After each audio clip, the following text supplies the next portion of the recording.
Let's talk about it.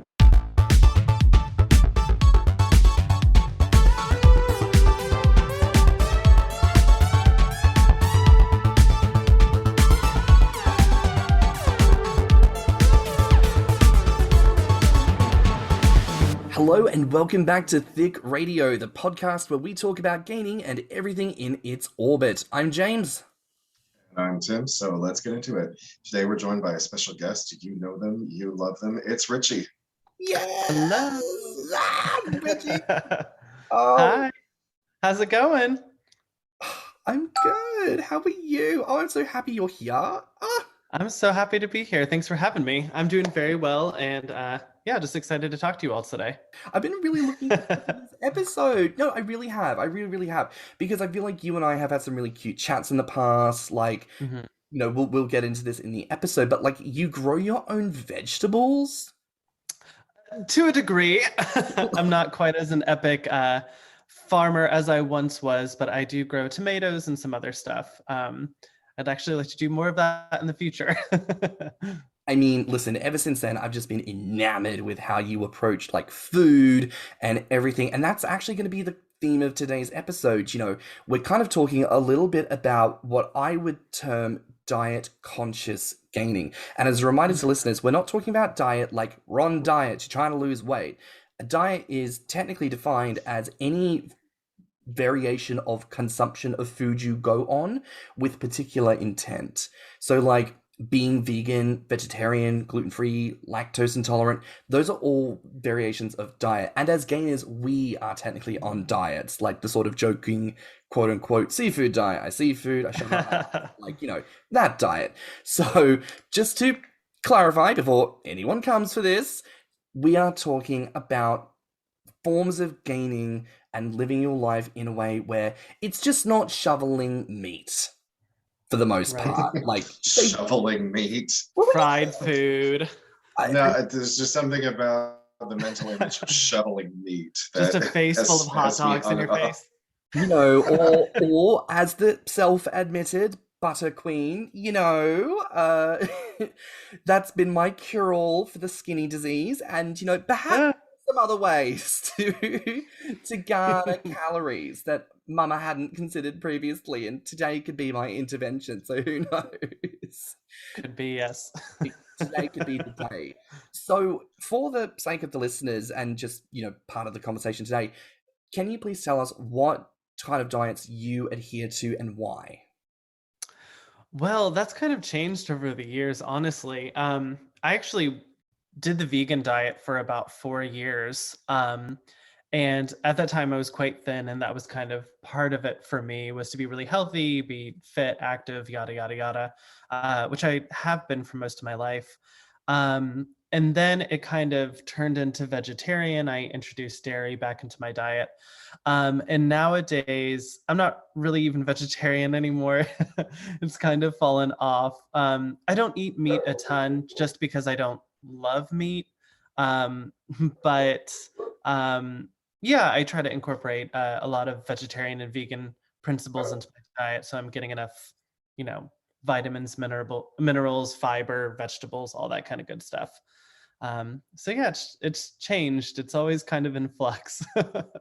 So I'm a little curious. You said that you had been a vegan for a long time in the wanting to be fit, trim, healthy. I mean, but you were always into gainers or guys with bellies. Like this was when you were more of an encourager. Yeah, absolutely. So I've been into the gainer scene, which I'm sure some people will be appalled. I discovered it when I was 13, just through the internet, which I mean is probably pretty common for most guys. So it's definitely more like a twink, encourager, feeder, admirer kind of thing. But I've always been around this community because it's always been the kind of guys I've been attracted to. So yeah, it's taken on many forms, but I've always kind of been here. No, look, that makes a lot of sense. And look, not to burst your bubble on, what might seem gauche on joining, the gaming scene when you were 13. I think we've kind of had this conversation with a number of guests where everyone has seemingly acknowledged that, the moment little 9 to 13-year-old so-and-so became aware of fat boys and their deliciousness and had access to a relatively stable internet connection, we all somehow found our way onto the web and into the gamer scene. So, it would have happened for me a lot sooner if we had the internet, before. We didn't have the internet till I was 17. So, I mean, he was a churn in his family when he turned 12, so, I mean, it's been a long time coming for Timothy. Well, and I can even remember before that being, very young, probably 6 or so, and having some attraction to bigger people. Of course, that was prepubescent, and it wasn't anything but innocent, but it's just always kind of, I don't know, been in that realm in my brain somewhere. It's really interesting, I think, when you reflect on, you say for yourself, your choice in diet has actively changed over the years to better suit you and what you're looking to get out of nutrients, etc., etc. And just that so many of us have been doing this from this time of puberty. We came into gaining during a time of transformation, during high testosterone or estrogen and just chemicals everywhere. And so it's really interesting to me that ultimately what food kind of boils down to outside of calories is chemicals and what it does to our body. And this is kind of how we discovered gaining. So there's a real conversation there, I think, on how we learn as young initiates into the community to approach food versus maybe how we conduct ourselves as adults. So, I mean, as a point of query, you obviously were a bit younger when you first came into things. Had you always been sort of diet conscious around that time? Or is that something that's more emerged as you sort of got a bit older, learned more about diet conscious bits and pieces and wanted to make those thoughts for yourself? Well, since I was very young, my parents have always been obsessed with eating well, especially my mother with organic, healthy food. I grew up going to school and my mother would always pack us a lunch. So I never ate the school lunches. I would have a tuna fish sandwich and some kind of healthy snacks.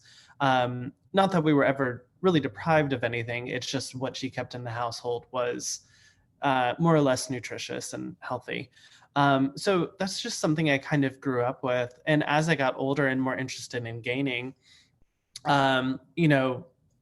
Little Debbie snacks and those kind of not so good for you treats became kind of something that you almost fetishized in a way, because you could gain weight from them and they were kind of deviating from the healthy norm that you were used to. So I guess my relationship with food has kind of changed in that way, in that I was able to and wanting to explore new things, but I've always had this healthy basis of knowing what in essence is good for you from a very basic health and nutrient standpoint. Not that I've ever, I'm not a nutritionist or anything like that, but I've always just had a basic understanding of what's healthy. And, to kind of throw this out there, obviously, we gave a bit of a disclaimer at the start of this episode so that people don't get mad. For goodness sake, it's fine. You can have a leaf of lettuce, Susan. It's not going to kill you. But, on that kind of a subject, because a diet is defined as the sum of food consumed by a person, every gainer is on a diet. Is there a need for us to maybe find a new word for what we as gainers do? Or do you think we should put more work into destigmatizing the word diet for ourselves? I really think of diet as almost two words in a way, because I think of diet as the noun, just as literally what you eat. And it doesn't matter if it's healthy or unhealthy. It's just kind of your standard way of consuming food. And then I kind of think of the verb to diet as to intentionally modify your body through what you eat. So it's kind of funny, but I mean, diet, of course, is a very stigmatized word in general. We have diet culture. If you hear the word diet, you're generally thinking of someone to go on a diet. So yeah, that's a really interesting question. And I've thought about it, and I can't think of another word that would quite encapsulate that, as much as I want to think of some silly alliterative gainer way of thinking of a better word for diet. Something cute and catchy, maybe, I don't know. I suppose maybe a word like gaining. I know, I mean, that right. kind of does just encompass it, doesn't it? I mean, do we really need to create yet another label? Oh my gosh. I'm Well, so yeah, I mean, gaining really like says what you're doing, and food is definitely part of that. It has to be. But to maybe go a little bit into some of the different types of diets, I don't think many people would need to define the difference between like vegan, vegetarian, and things like that. Um, but in your opinion, do we make light of these diets too much in common parlance? And what do you mean by that exactly? I should have asked you this before, but Like, do non-vegans, non-vegetarians, like, do we take the piss out of oh, that? Like, are we like, oh God, you're one of those? Okay, well, I'll see if I have some gluten-free chips in the back of the cabinet for you. Like, Like, oh, I've got any carrots, but I've got some grass clippings here for you, horsey. Yum yum. Like, that kind of shit. Do we do right. that too much and discredit the validity of these styles of diets? Maybe to a degree. I think it's one of those things. I think it depends on who it's coming from and what context. If it's your best friend saying it in jest, sure, but sometimes people can get a little crazy with that. And I also think like most people, it's like you don't only eat meat. You know what I mean? Like I assume that most people eat some vegan, vegetarian food just as a normal practice, even though you wouldn't call it that. If you're eating vegetables, fruit, I mean, that's vegan. I can't even imagine an all meat diet, honestly. Like, I know that the Atkins thing was all about protein, and it was like, oh, you have to have like a side of beef with your beef. And right. like, honestly, I'd be like, oh my God, you'd have the meat sweats, you'd be so uncomfortable. You'd be like, how can you even? And I think he died of a heart attack, so he's not the person that anyone should have been listening to God. in the first place. I had no idea. Yeah, I'm pretty sure Dr. Atkins died of a heart attack. Holy shit. Well, and it's funny because people too, like, if you tell them that you're vegetarian or vegan, everyone says, how do you get protein? Which is the funniest thing to me. I'm like, gorillas don't eat meat. They're hugely buff. They ingest so much protein through vegetables and plant matter, and they are just ripped. I'm like, you can get so much protein from so many other things, beans, nuts. There's protein in plenty of things that aren't meat. That's such a fallacy, and that always cracks me up. And I'll be honest here, as someone who I do love a bit of meat, but I'm very much, when it comes to food, and I've said this before on a couple of different episodes, my seduction with gaining is cooking and its flavor.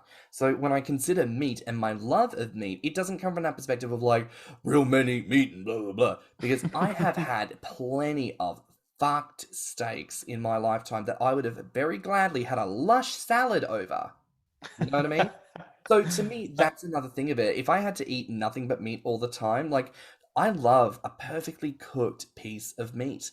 But also, I know that I'm only willing to put as much attention into that one piece of meat as that one piece of meat takes. If I had to do that for 3 meals every single day, I would go insane trying to control the quality of meat just to please myself. It would not work. I would fall out of love with meat so quickly. It has to remain. And diversity is the spice of life. Something that kind of bugs me is like, okay, so I know a few people that are vegan in my life, and one of my vegan friends, she's very I feel like she's just nonchalant about it. She's like, yes, I'm a vegan. I chose this diet for myself. She does sometimes get a little bit preachy when it comes to things like eggs and milk. And she's like, you should really stop drinking and eating those, whatever. But she doesn't give me a hard time about it. The other vegan I know only recently became a vegan because he went to Miami, smoked ayahuasca, had a hippy dippy trip, spoke to Jesus, and now all of a sudden he's a vegan. And like, he's like posting all this shit on Facebook about how meat's a carcinogen and that people who eat meat are terrible and blah blah blah. And I'm like, girl, I'm glad that you had a little LSD trip and spoke to God, but like, I don't care. Right. Like, no one wants to hear that. That's just putting people off. Yeah, no, and people can definitely get preachy about it. And I kind of want to even like just say about like this episode in general, like, this isn't to put anyone down for any way anyone chooses to eat. I don't care if you only eat McDonald's, good for you. But it's really, it comes down to like personal choice, but yeah, it's one of those things that the less preachy you are, maybe the better. I don't know. It's just, Well, people don't like being preached to. They just, I mean, they I don't. suppose there is a breed of person who does not mind that, but I don't like it, and I've never liked it. No, unless you're in a cult, in which Yeah. case you probably love it. Absolutely. Nothing quite like this. Little yogurts running down your... No, sorry, that's Yakult. Never mind. That's a different story. I've made that joke before, and I'll make it again. You can't stop me, because it's my podcast and not yours. Oh, for Christ's sake. Okay, Trixie Mattel. Thank you, thank you. I'm an original creation, and I don't poach my ideas from anywhere else. Thank you.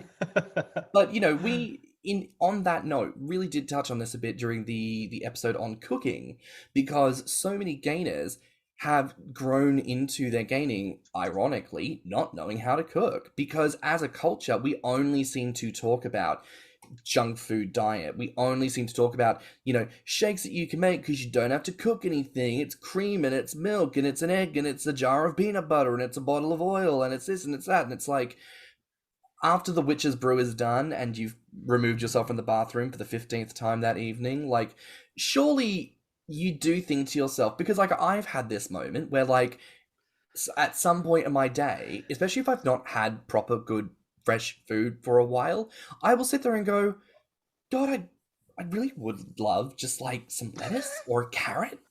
Like at the height of summer, do you know what I want? I don't want a hot steak or a meal.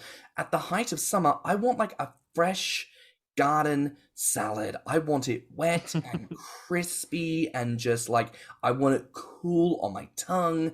Like, vegetables are gorge. Like, they don't always need to be drowned in a cheese sauce, sis. Like, they can just on their own, I promise. I mean, there are times when, like, for dinner, something that I will do just because I want it, because it's good, and it's also, I mean, I suppose because I put a lot of oil in it, it might not be that great for you, but like I'll take Brussels sprouts and I'll saute them with olive oil, balsamic vinegar, put that over a bed of rice, put a poached egg on top of it, and it's a great dinner.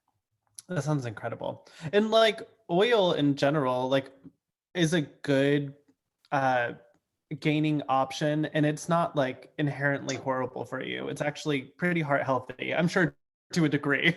I'm sure that, yeah, as long as you're not sitting there drinking a gallon of vegetable oil, because I remember watching some horror story about a gainer that did that and got so sick, and I'm like, yeah, that's because you're not supposed to drink straight up vegetable oil. Yeah, and there's something to just be said about fiber in general.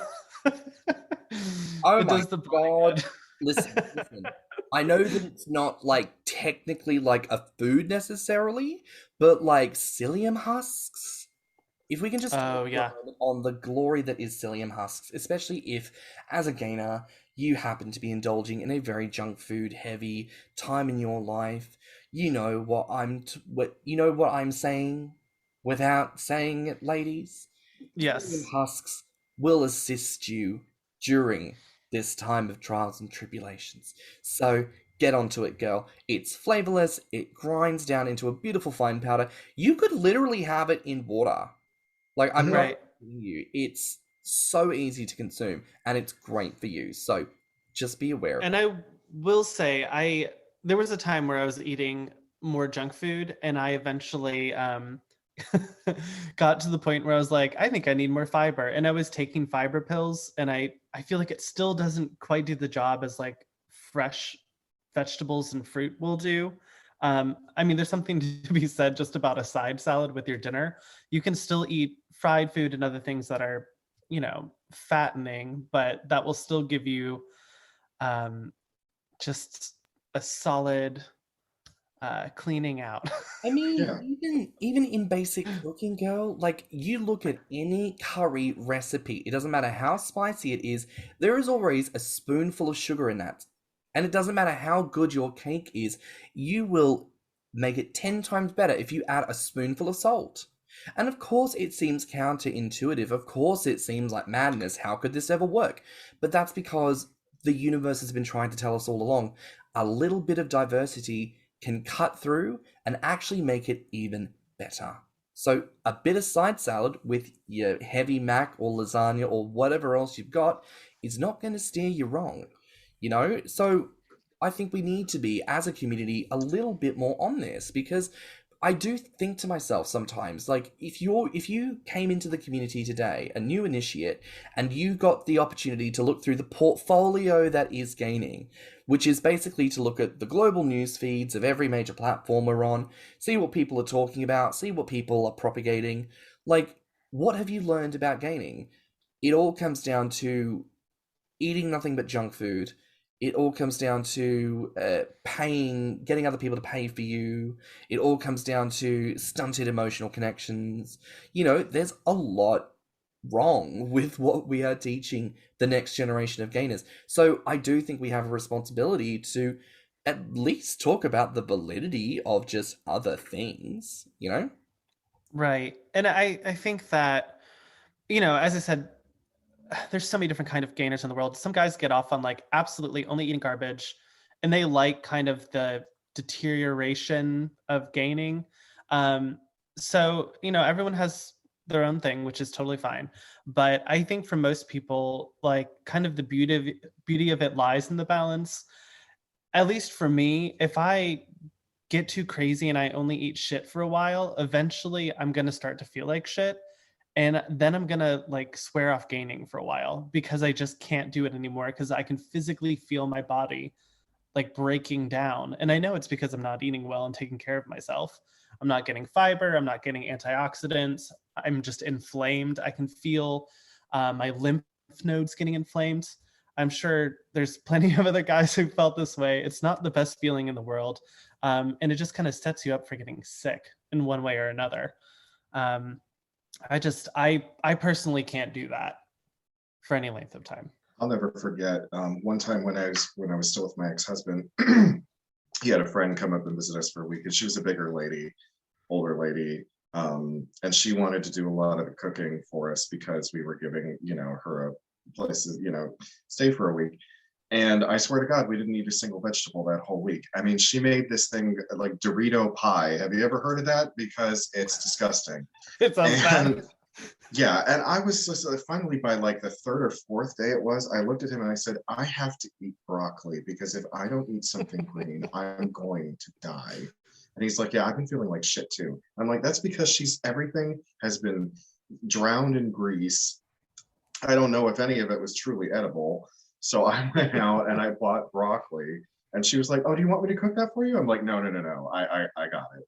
So she would have cooked it in a pound of bacon. Exactly. I like steamed it ever so slightly, so it was still a little bit crisp, and that was all that I ate that night. And I'm like, no, I'm good. Something I always sort of find interesting is you can kind of tell over time the quality of food that certain online chefs make, because you can see them like trying to put things through a blender, and then when they spoon it out into the pastry dish, or they like serve it up into the bowl, and you look at it and you're like, I don't think, your sauce is meant to have that like orange fleck of fat like sitting on top. Like, I don't think you did this right. There is something to this that does not look correct, or like, I'm making my homemade that stew of something, and I look at it like, that looks like what's left over in the food bin after a week on the prowl. Like, it's not a good time, hun. So I don't know. I feel like we have a lot more instinct with what is viable and good for us than I think sometimes we give ourselves credit for. And again, this is not disparaging of anyone who lives a junk food diet, because hello, I clearly do that a lot myself because I post about it. But Mama also loves a broccoli. She loves a carrot. I wanted to ask, we're going to touch on this a little bit because we do want to devote a whole episode to this subject. Many gainers experience diabetes as a result of a high sugar diet and are tasked with living a more vegetarian or vegan lifestyle as a result. Anyways, do you think it's in our best interest as a community to just kind of think ahead and maybe make some of those efforts a part of our daily diet before it's required? Absolutely. I think, as they say, an ounce of prevention is worth a pound of cure. And I think there's so much you can do just in your everyday life to ensure that you're just living in a way that at least you can be preventative of developing a disease. And, I think most gainers want to avoid that. besides sounding dangerous and awful and expensive, it just, it's one of those things that makes you feel like shit. I can only imagine. So yeah, I mean, I think just, something with diabetes, especially, not that I'm an expert on this in any sense of the word, but fiber consumption I know is a big part of making sure that it keeps your blood sugar down and that your insulin, keeps your insulin working right. So fiber is a big part of that. And that's just something that you're going to get from fruit and vegetables, eating that side salad, working in some kind of fiber into your diet. There's so many things you can eat with fiber. So that is always going to help you. And then just getting some kind of exercise. And that doesn't necessarily mean it's going to be extremely strenuous if you can walk a mile or two every day. But I will also say there's something about, to getting your heart pumping, getting to sweating. And you can absolutely be fat, you can be overweight, you can be obese, and you can still work out and have a good workout, keep your heart strong, and keep yourself feeling good. There's some big fat guys who post videos of them at the gym, sweating, working out. It's not going to prevent you from gaining weight. It's probably just going to make it easier for you to gain weight because you'll maintain health and you'll actually be able to carry around that extra weight a little easier if that's what you want to do. But I'd say most guys like to have some level of mobility. Something that maybe you can clarify this, because I feel like the big reason why a lot of gainers avoid vegetarian options or incorporating more vegetables into their diet is because they think, well, that's not calorie dense. Like the calorie dense foods in there, and even I'm probably guilty of thinking this too, that calorie dense foods are, your bread products, your cake, your, all your sweets, because of all the carbohydrates that wind up in foods like that. So can you give me an example of vegetarian or vegan options that are still calorie dense? Like if I sat down or if I, cooked a meal that was all vegan, all vegetarian, whatever, is it still going to equal the amount of calories that I would get if I had the steak and potato? Yeah, I mean, well, of course, like potatoes are vegetarian or vegan in essence. They're starchy. But it's kind of like what you cook it with. So you could make a casserole with broccoli and other vegetables, Brussels sprouts, whatever you wanted. You could do it with cheese, which of course would just make it vegetarian. Some kind of oil. But there are plenty of vegetarian things that are pretty high calorie. I'm trying to think of other options. If you've got any recipes, please send them my way. Like any recipes you come up with that are calorie dense, that don't involve 16 different kinds of beef, send them my way, because I'm very keen to try it. I just want to make sure that I'm still getting over 1,000 calories in a single sitting. Right. Yeah, I'll try to dig some things up. I have a recipe book called The Vegan Stoner. Which is kind of funny. Perfect. They're really simple recipes. A lot of them have peanut butter and stuff. One of them is a stew. It has tomatoes, peanut butter, some other vegetables in there. It's delicious, but it's, I think, pretty high calorie because it's oil and legumes. Perfect, because as we found out in recent podcast episodes, I have been indulging a little bit in a certain substance over the last few months. So, hey, the stoner vegan sounds like I can jive with that. Oh yeah, I'll send some stuff over. But really and this is really just simple snack wise, but any nuts, almonds, flax seeds, and walnuts, which I can't eat because I'm allergic to, sunflower seeds, those are all extremely high in calories. A quarter cup of walnuts, which is not very much, is 190 calories. I mean, you could sit and just kind of mindlessly eat 1,000 calories of nuts. And you probably wouldn't even be that full afterwards. No, not really. And they're also anti-inflammatory and fibrous. So you're getting fiber, you're getting anti-inflammatory properties. There's omega-3 fatty acids in walnuts and flax seeds. So these also have other really great health benefits along with calories. And that's the thing with eating so many carbs and so much cake and stuff, which I'm a sugar fanatic and I love it. But if you eat too much of that, you can definitely feel your face get hot, your body gets inflamed. And that's just not a good time. Oh, 100%, and I'm a sucker. Like, I need the diversity in my diet. I can't binge the same thing over and over again. And, I acknowledge that, in terms of the rapid weight gain that I'd love to have, it's my biggest weakness because I can't just smash the constant shakes. I can't smash constant cake and donuts. When Right. like I can eat 3 of the same type of pizza, I'm like, Christ, I could have like maybe a full pizza of like pepperoni, but like the next one's got to be Hawaiian. Like I've got to break it up. I've got to have different shit. I can't do that otherwise. And it's the same with my snacks. It's so easy to find sweet snacks that you can binge on. But what about savory snacks? My go-to is always nuts. It's always Hmm. nuts. And there's so many different types of nuts, and you don't even need to necessarily get them salted or honey roasted. They are great plain. They are delish, honestly. Um, but for the sake of the episode, we probably will ask you just after this to maybe submit to us some of your favorite vegan recipes and snack options and things like that, just as stuff we can start posting on the gram as like, Yeah. hey guys, here's a thought. Like, if you're looking for something maybe a bit more natural and maybe not processed as a snack to have today or just to work into your diet, try XYZ. Like, Right. I think there's definitely a lot of options and a lot of stuff out there. Actually, something I read about recently is a lot of dehydrated food that people turn into chips, like banana chips or cherry chips, plum chips, any fruit that gets turned into a chip. I don't know how it works. It's the science of the dehydration process, but it does something to the calories that remain that kind of just like amps it up a bit because like I don't know. Maybe it's in like how the chip gets processed as well. Something happens to it. But like vegetable chips and fruit chips, a lot of calories. Right. Well, and I think that's partially just because if you condense a bunch of bananas into a small bag of chips, then you just have a lot more than you would have had with one banana. Yeah. Um, and then I think some of that stuff is probably maybe preserved in oil or something, which would probably amp up the calories too. But yeah, that's true, especially with fruit and vegetables. And once again, like you're eating something that probably has a good amount of fiber in it, so it's going to actually help you out in the long run.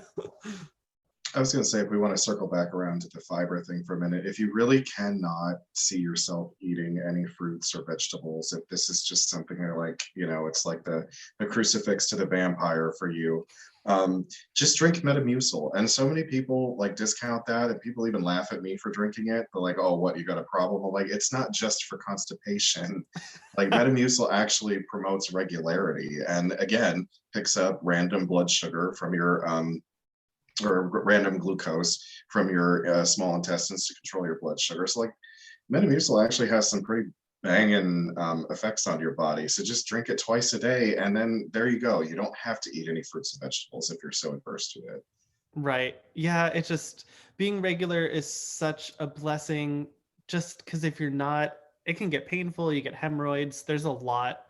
And it's just bad because then you're usually like I'm trying to think of a nice word for saying shitting. Well, maybe Oil. maybe to point to this, we had a bit of this hygiene conversation on our episode of the 500-pound life. Our guest really went in on the experience of having to deal and confront hygiene or a lack thereof at 500 pounds because literally shit gets difficult. It is not as easy to wipe and to do all sorts of things. So it's probably in your best interest at a certain size. Right. So many gainers are so inclined to get to that size to do this because if you already can't reach back there as easily as you did, you're probably going to be relying on the fact that your stuff is more regular and more put together to make your life easier. Right. And I have a PSA.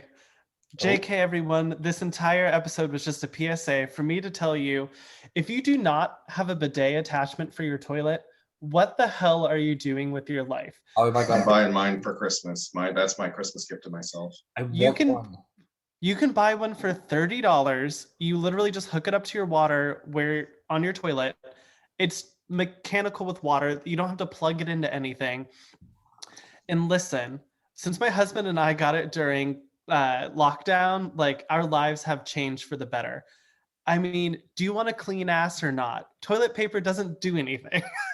Toilet paper should just dry it, but you should use that water and it should get you nice and clean. You can get a really expensive, fancy one. You can get a $30 one. But for the love of God, get a bidet. Oh my God. Can you imagine, like, UK Drag Race Season 3, if instead of Ella Bidet, it was Ella Bidet? Oh my God, that's what it should be. That's exactly what it should be. That's the Spreading the word. the gainer drag queen that we deserve in this community. Oh my God. So, we talked about this a little bit at the start. You grow a lot of your own vegetables. Well, maybe not all of them, but you grow some of them. Do you find that putting the effort into cultivating some of the food you eat makes you more mindful of your own consumption? Oh yeah, absolutely. And it's so easy too. If you have any space, I mean, if you have like a 4x4 little box in the ground that you can grow on, or little place you can till and you can sprinkle some lettuce seeds, they will grow. I always say to people, I grow a lot of flowers too. Seeds want to grow. As long as they have sunlight, water, and some kind of nutrient in the soil, they will grow.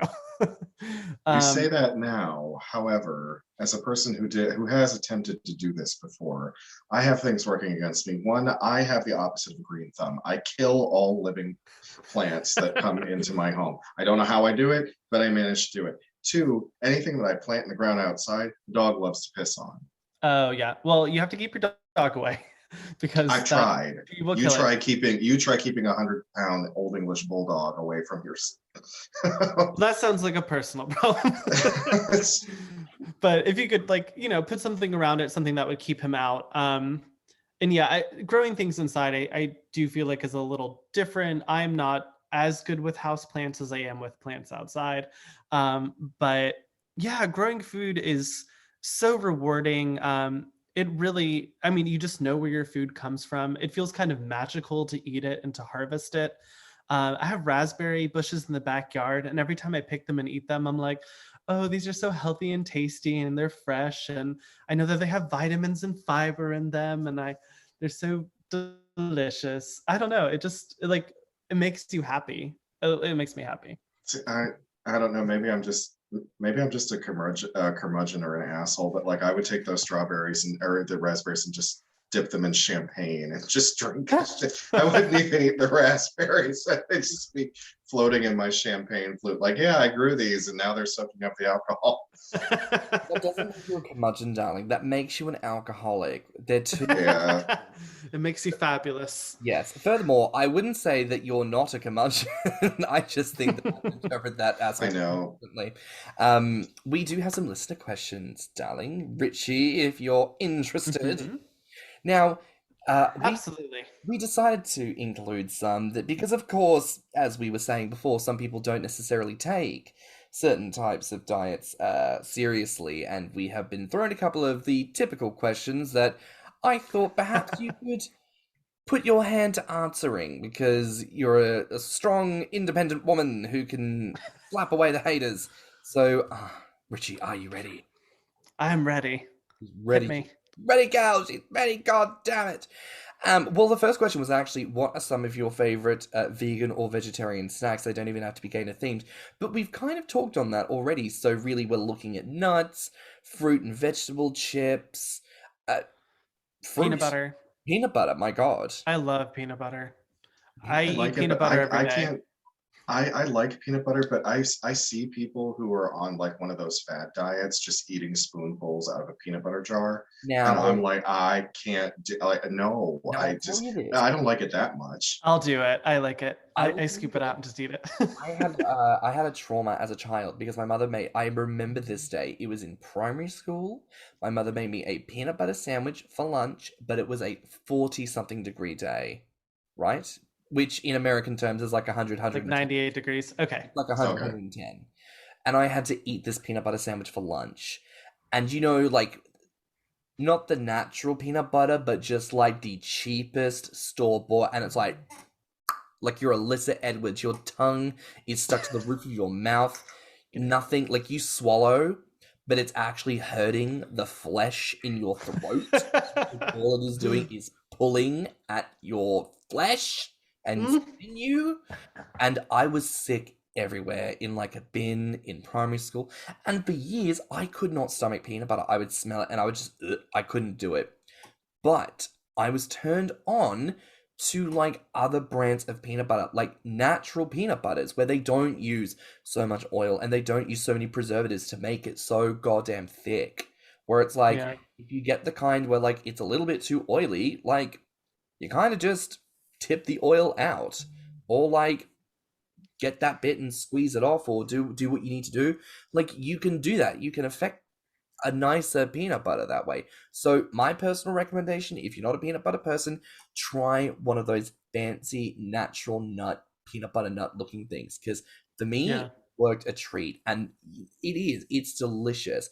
I still don't want it in a massive amount, don't get me wrong. I don't want it too thick on my sandwich. I don't want it everywhere, but I can have it, and it's a game changer. On a side note, my husband's mother once asked me if peanut butter was vegan because it has butter in it. Oh my god. And I was like, I can do you one better than that. I mean, granted, this came from a very demented person, but this was when I was working in the old nursing home, and you know, they would do bingo and they'd have stupid prizes. And this woman came up to me, and again, very demented. So she comes up and she wheels her wheelchair up to the nurse's station, and she slaps this bottle of cocoa butter down, and she goes, "I won this in bingo, but I can't use this because I'm lactose intolerant." And she wheeled away. That's iconic. Oh. I love an idiot. Even if they don't know that they're being one, I love them.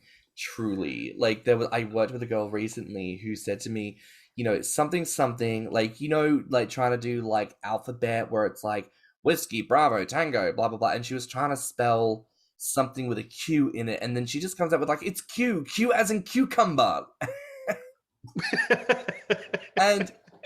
And I had to come up with a reason why I burst into laughter. And I was like, I was thinking of a joke for last night, not thinking, God, you're stupid. But oh my God, I love it. It was iconic, and I love this person for it. Our next question is, what made you decide to hate fun? I don't hate fun. I love fun. I don't know. As I get older, especially at the end of the day, I'm like, you know, it's more fun going to bed and not feeling like absolute garbage.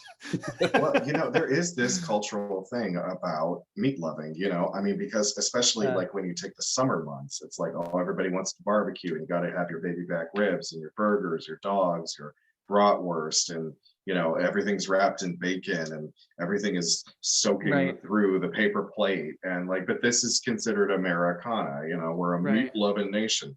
And where was I going with this? Yeah, like people would see the opposite of that. It's like, oh, you don't want to have fun? What? You don't want the burger? You're just gonna sit there with like your salad? Oh, you know. I almost feel like, in a weird way, it's like propaganda. Like, and it kind of goes back to the protein thing. Like, it's in people's minds, you can't get protein unless you eat meat. And that's kind of like what milk, the dairy industry, did with like calcium. So like you can't have calcium unless you have milk, which is not true. I mean, you also get calcium from vegetables and other things that you eat. So it's just, it really is kind of the face of a nation in a way. It's really, really interesting. And it's just really bizarre. The more, I like milk because I was raised on it, so I still drink it. But then I'm like, why am I drinking another species breast milk? Yeah, it is strange. My husband also loves it. I abhor it. I can't stand it. I don't even like buying it for him at the grocery store because it kind of grosses me out. Wait, what grosses you out? Oh, milk. Oh, in that case, don't talk to me, because like I will drink a tall glass of milk. I fucking love milk. Oh, my husband loves it. He's obsessed with it. Too. I think it's probably because we were raised on it. And it's so funny. My sister just had her second baby, and they don't keep milk in the house. They have like almond milk or something. And I'm like, you were raised on cow's milk. And she's like, well, I was like, oh, come on. Like you grew up drinking it and you turned out fine. Right. And I wasn't really raised on it very much because my mother didn't like it. But my mother also hates peanut butter and I love it. So Yeah, I it love is how one of that's those kind of things. circling back to answering the question, like, you don't hate fun, your mother hates fun. She hates That's true. it. So we found an answer in the end anyways. My And mother eats nothing except pizza. oh, see, now your mother sounds like a lot of fun. I mean, I don't know who to believe anymore. Oh. I know, I know. Ah, that's the real reason this line of questioning is so destructive. Uh, we have another one, which is Mhm. how much of your time is spent being intentionally vegan versus intentionally gaining? And do you bring it up yourself or wait for someone else to mention your veganism to you? Well, as I said, I'm not really vegan, so that doesn't. I can't. That won't fly with anyone, especially if there's a real vegan around. I can't be like, I'm a vegan, but I eat meat sometimes. That's just not how it works. Um, I don't know. I'm honestly not really intentionally gaining right now. I've kind of taken a back seat just to more work on health and being intentional with my eating. Um, and I kind of think one of the great things about gaining for me, at least unintentionally right now, I still feel free to eat whatever I like cake and, you know, tacos and margaritas and have a drink, have some fun, whatever. But, you know, since I do kind of have a background in somewhat eating healthy and being mindful of how my body feels, that is always kind of at the forefront for me. Like recently, I've been eating salads for lunch, which sounds really boring. And I find these good salad kits. They have croutons and cheese, and the dressing is good. But since I've started doing that, as I said, like fiber is really helpful. I just feel better. So I'm just trying to just find balance in my life because I know that we've all gone through times where we're like, I want to gain weight so bad. I'm only going to eat garbage. And then I don't know, it just turns out to like a burnout thing for me. And I know other people. It's just, everyone has to find their groove, I think. I think it's kind of I don't know, naive to think that vegan and gainer are mutually exclusive because I don't see why they would be. You know, like Right. okay, it's all about consumption. Like at the end of the day, gaining comes down to the amount of calories that you consume in a single day. Absolutely. So whether those calories are coming solely from Brussels sprouts, broccoli, and cauliflower, or they're coming from Big Macs and baby back ribs, like it's still the same amount of calories. Oh, right. And you could have a vegan diet and literally only eat garbage. You could have Ben and Jerry's vegan ice cream. You could eat a bag of Lay's. You could go to Burger King and have a vegan Whopper. Like you could literally only eat garbage on a vegan diet. I mean, would it be a little counterintuitive? Sure, but it's absolutely possible. So I think it's, as I said, just finding that balance. But yeah, that's a really good point. I like that, finding that balance. And, that's honestly kind of, I think, the goal we wanted to have with this episode in general is understanding that it's not about shaming people for the choices they want to make, but it is about acknowledging the validity in other decisions and the fact that Mhm. if you do make these little changes, perhaps you might find some things that you were having issues with stop being issues, or maybe it'll make things easier. You know, Right. And I've said maybe you can like gain over time in a more way that you can continually gain without having to keep taking two steps back. exactly. Like, instead of having health scares and thinking you need to stop for a period, maybe if you gained more healthily, you could gain more frequently, more consistently. I've said this before. My mental health has been the key to my gaining journey because for a long time I didn't look after myself mentally, hence was, a bit suicidal and it wasn't very good. Mhm. But, I also wondered to myself, why am I not gaining weight? And in a better mental health position, I can reflect on that and go, well, because I wasn't looking after my mental health, I know for a dang fact I was not eating nearly as much as I needed to because I Mhm. was still low-key starving myself. So funnily enough, when I started looking after my mental health, shit got easier. And maybe in the same regard, if we start looking after these physical aspects just a little bit more, maybe our own gaining journey will become easier again. So, listen, it's all just advice at the end of the day. Take and choose what you like, but we have those examples of people who are making those active choices and they're not struggling. Just saying. Right. And, mental health and physical health is so interconnected. And I think, if you feel well physically, you're going to feel better mentally. It's just, you kind of have to give and take in both spaces. Like, allow yourself to have fun, but take care of yourself. That's what we have to do at the end of the day. Take care of our bodies and our mental health. 100. So, here's a question for you. Do you still wear leather shoes or use any other animal products in a non-food consumption regard? Yes, absolutely. And something I feel about, and I am not super educated in this, so take this with a grain of salt, but I sometimes feel like leather products are probably a little more sustainable than non-leather products, just in the fact that so much vegan leather and stuff is made with plastic or something that isn't biodegradable, which leads me to believe that I'm not 100% sold that it's more sustainable than real leather. It's not. They've done studies that that stuff is just going to end up in a landfill like everything else. A Right. good leather product, if it's well cared for, will last forever. I mean, the more you keep taking care of it, and you can hand it down 200 years from now, and it's still going to be pretty much intact. Right.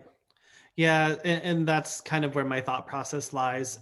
And there's a element of it being used humanely or being developed humanely and whatever, but it's kind of like one of those things, like if you can use every part of the cow, like if you're using the leather and you're using the meat and everything, like I just feel like that is overall a better route than more plastic garbage. I'd agree with that. We did Yeah. have a question that we wanted to ask, which was, is gaining ultimately at odds with diet consciousness? Can they exist in the same space? But I feel like the entire theme of this episode has been proving the point that they can exist perfectly happily side by side.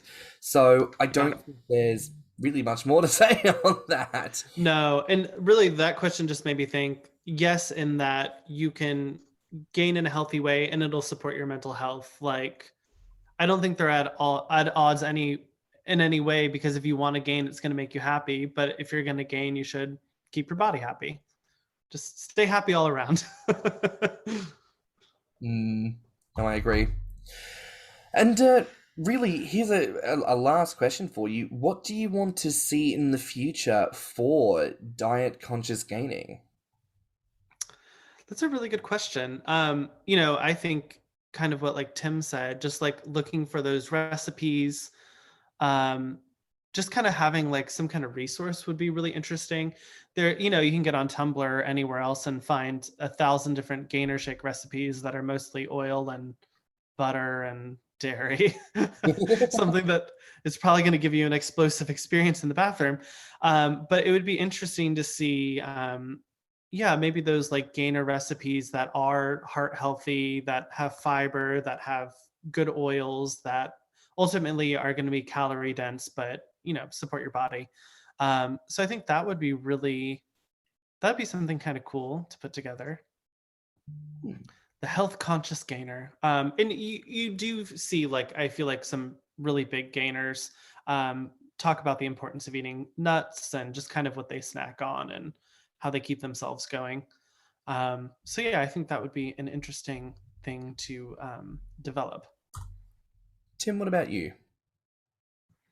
Well, I'm going to try and incorporate more of that into my current diet because I know that I really don't do that often. And like we've talked about on previous episodes, I am the worst when it comes to food consistency. And that's something I really need to work on in the coming year, is just being consistent with meal planning, making sure that when I go to work, I have food with me. So I'm not stopping at a gas station and just buying like a super donut and a bottle of Coke. Like I need it's I feel like I often have everything working against me. The desire is there to be big, and yet my appetite is small. I get lazy when it comes to food prep. Like I've really got to work on this. So like if I could get recipes that were more vegan or vegetarian or whatever, but still have like say 12,000 or no 12,000, yeah, that would be insane. 1,200 calories for like a single meal. That'd be great because I think I worked it out. I need to consume somewhere around 4,000 if I want my gains to keep going up. Mhm. So that would definitely help because I think my average meal probably doesn't even reach that. Right. Yeah. Yeah, that's the hard thing. And I do think it's like really the better you eat, the more you're going to feel like you want to eat more.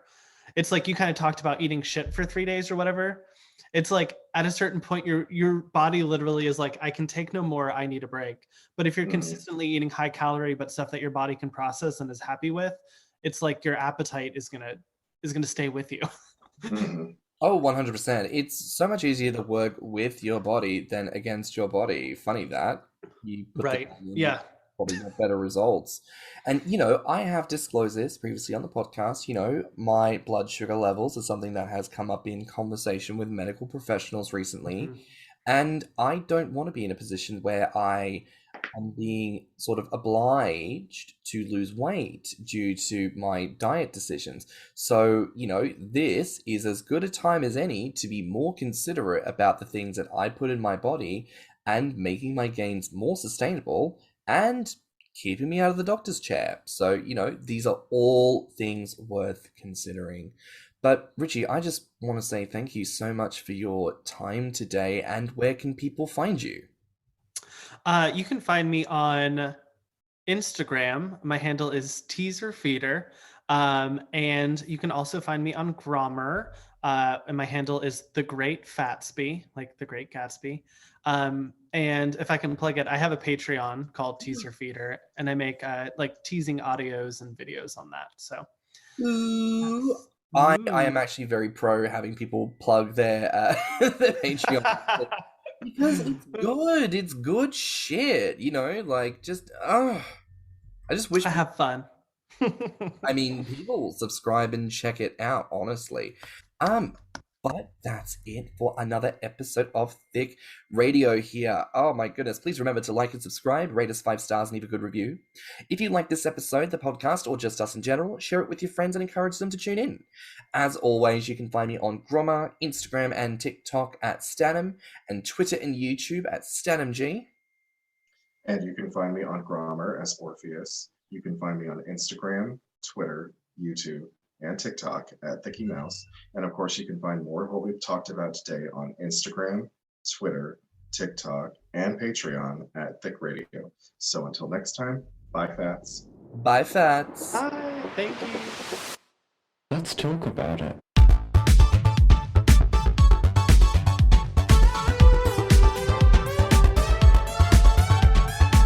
Thicc Radio is a Patreon and Anchor app podcast produced by Stan and Thiccy Mouse. Mixed and mastered by stannnum. Our artwork is provided by Richie. Our theme song is provided by Spotify.